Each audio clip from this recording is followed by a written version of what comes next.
So hello everybody, good to be with you again in this time of formation of the cells in Southampton. So thank you all for participating so wonderfully, committing yourselves to this journey. Thought I might say a few words this time about confession, the sacrament of confession. Don't know what comes to mind when I mention the word confession, but just think for a moment about ongoing daily renewal in the Christian life, making sure that our lives are fresh, renewed constantly in the Lord, in our relationship with Him, that real sense of grace in our lives. And as we know in life, excuse me, things sometimes get in the way, things of the world, material things, and sin gets in the way. But the wonderful news is we've been given in the church the means of overcoming our sinfulness. We've been given something called grace. Grace, this great supernatural gift of God. And in a sacramental encounter with the Lord, when we receive the sacraments, grace, sanctifying grace that makes us holy, is poured into our lives, into our souls, very wonderfully. So a sacrament really is a beautiful encounter with God, with the supernatural, where we're given grace, the grace to be transformed, the grace actually to be more like God, which seems extraordinary to say, but the fathers, church fathers talked about we're divinized. We become like God when we receive grace. We say, Our Lady, Hail Mary, full of grace. She cooperates fully with divine grace. So grace poured into our hearts, the divine life living within us, then it's for us to cooperate with grace. But being human, excuse me, and we are all human, we can often become prideful, think we can do this ourselves. I don't really need that. I don't need to do it often. I can get on just fine. But the ongoing call to conversion means I think we constantly need to return to the well. Think of a great well of beautiful fresh water. And of course, humanly speaking, we get thirsty. So we need to return to the well so that the ongoing path of conversion happens. By conversion, I mean change, renewal, transformation. Transformation of life. That happens by grace. So when we go to confession, we talk about making a purpose of amendment. This is a conscious decision. I will not sin again.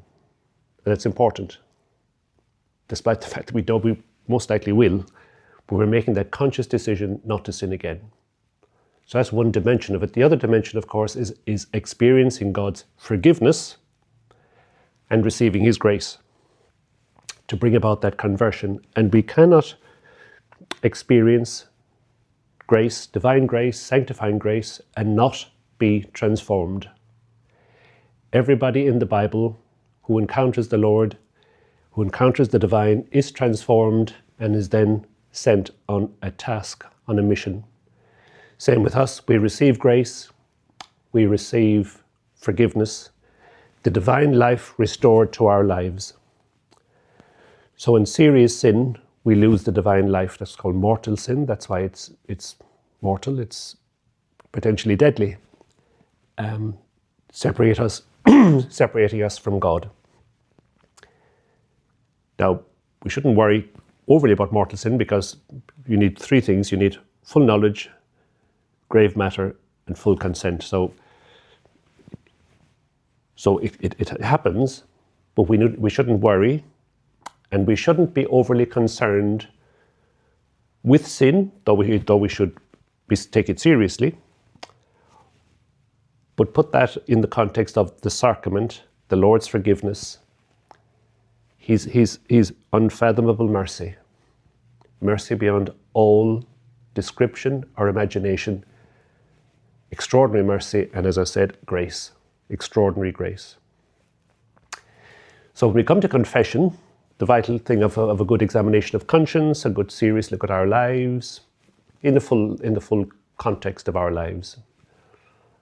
Our sins of the things we did and the things we failed to do, maybe as important. A full sort of review of our lives in the context of maybe Matthew chapter 25, love, especially for the poor, because we can all be guilty of a certain amount of selfishness or self-centeredness. Pride, of course, is always an enemy, the prince of sins, as they say. So a good examination of conscience, a good review of where we are in relation to God or living our lives. We confess with great humility, and we all need confession. I need confession. Then we experience, we're given some advice in confession by the priest, and then we're given a penance that hopefully tries to help us in our lives to overcome sin, and then somehow always to make some sort of reparation to God for the harms our sin has done, and then to experience the wonderful beauty of absolution, the Lord's forgiveness. What a joy! How often should we go? I think the church requires us to go at least once a year. Probably better to go maybe more than that. I don't know, maybe once a month, possibly, or there or thereabouts. Some people like to go more often, but certainly try to do maybe, especially the main times of the year, Christmas and Easter, and maybe to think about maybe every month or maybe every 2 months to do a review of life, where we are, and to experience God's mercy. Vital as far as renewal in our faith is concerned, vital in terms of that ongoing conversion. So do think about that.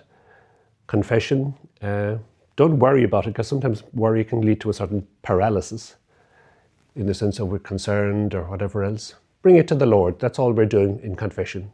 We're worried about something, take it to the person we love, and the Lord loves us, and we go in great humility, and we mess up many times. We're human, but transformed by the sacraments, transformed by grace, made new and fit for heaven by divine grace.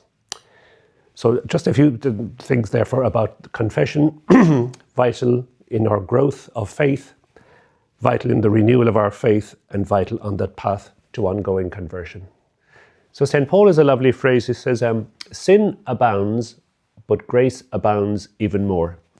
It's a lovely one, I think. So there's a reality of sin, but grace abounds even more. So a consciousness of sin is good, that we are sinners, without becoming in any sense scrupulous, preoccupied with our sins, thinking in any way that we cannot be forgiven, because that's essentially, I suppose, is a lack of faith in God, who is all-powerful, all-loving, all-forgiving.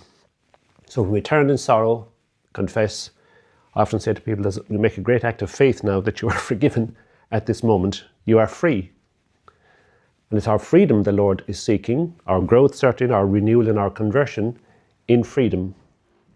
St. Augustine had a phrase, he said, God created us without us, but he will not save us without us. Meaning that God created us as he did, but he requires our participation, our consent, for reasons best known to God. He requires us to consent in freedom to his offer of salvation. Sin abounds, but grace abounds even more.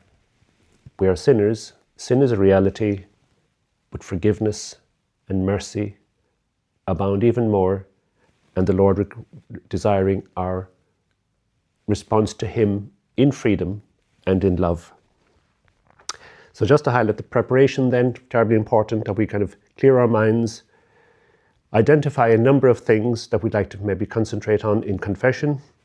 We want to limit that number of things, but to kind of focus on what we think are the key things we'd like to highlight. Think about our relationship with God, sins against God, how we've offended God in any way, sins against others, and maybe sins against ourselves. Identify those, bring them to the Lord, and then allow the Lord to heal us, to forgive us, and to restore the divine life within us. Think about leaving confession then, the divine life in us restored, grace working powerfully then in our lives. Beautiful notion of sanctifying grace making us holy, transforming, bringing about extraordinary supernatural change in our lives. So confession, terribly important. What a great gift, what a blessing, and how fortunate we are as Catholics to be able to avail of God's mercy in the sacrament of confession or reconciliation.